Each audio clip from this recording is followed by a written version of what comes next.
Chinese folklore, heaven honors the man who is truly concerned for the people.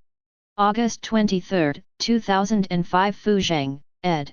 In May of the 10th year of the Qianlong period under Emperor Jiaozong's reign, two men from Wujin County named Qian Weikan and Li Jianzhong began their journey by horse to the capital city to take the imperial examination, an ancient Chinese system for recruiting government officials. On entering Shandong province, it suddenly began to rain heavily. By the time the two men checked into a tavern in the town, they were both soaking wet. Feeling exhausted, they both hit the sack as soon as they finished dinner. Shortly after Qian Weikan fell asleep on the bed, he entered a trance and saw himself walking in the capital city. He wandered into the Ministry of Examination and saw many examines gathering in front of a wall where the results of the imperial examination were posted. Who is going to win first place this year? Will I pass the imperial examination? He wondered. Qian began to read the results. He immediately saw that Li Jianzhong won first place. After a while, he finally found his name in the 30th place. He exclaimed in ecstasy, I passed the imperial exam. Li Jianzhong had not fallen asleep yet. He heard Qian Weikan's exclamation and asked him, What did you say? What did you pass?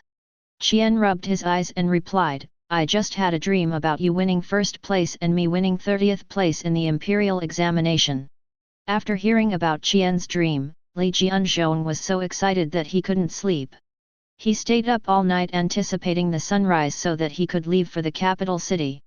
However, it continued to pour the next day. Li Jianzhong anxiously paced back and forth in the room. Out of kindness, Qian advised him, My brother, be patient. The rain is merely trying to keep us longer here as guests in this town. We may as well take the opportunity to get more study in before the exam. Li Jianzhong did not pay any attention. All he could think about was leaving. Qian Weikan, on the other hand, took out the books from the trunk and studied alone. The rain lasted 3 days. When it finally stopped, Li Jianzhong hurried Qian Weikan to get going as soon as they had breakfast. Because it was already very close to the day of the imperial examination, they sped up the horses. They crossed a dark pine forest, passed by Sandao Bay and came to a riverbank.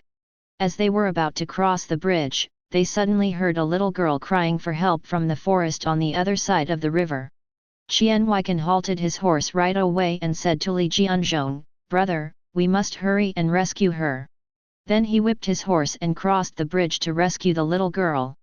But Li Jianzhong said coldly, You may stay if you want to rescue the child, but I must hurry on to the capital city for the exam. Then he rode off towards the capital city. After Qian Weikan entered the forest, he got off the horse and walked towards the direction where he thought he heard the cry for help.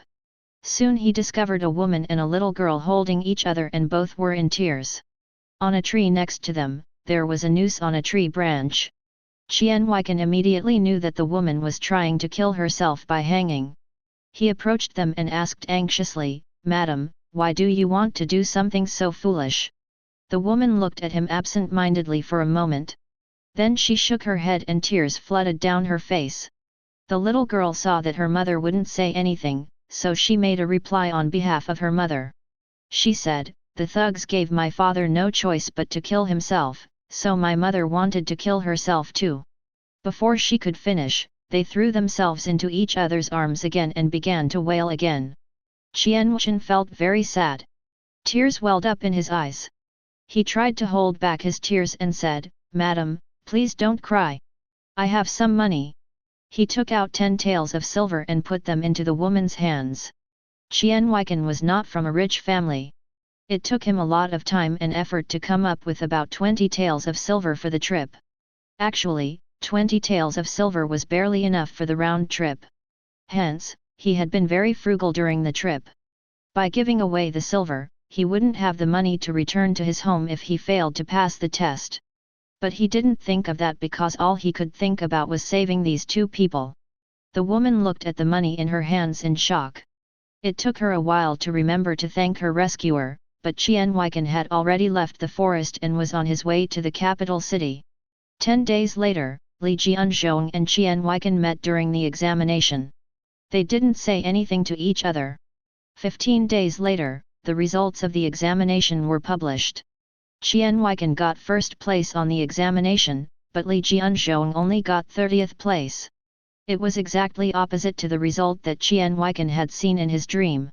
When Li Jianzhong met Qian Weikan again, he said fiercely, "You have robbed me of my first place." Qian Weikan replied peacefully, "You have to ask yourself for the reason." The imperial examination was a way to recruit government officials. If a man turns a blind eye to the misery of the people, what would be the use of hiring such a man as a government official? Thus heaven withdrew the honor of first place and gave it to the man who was truly concerned for the people.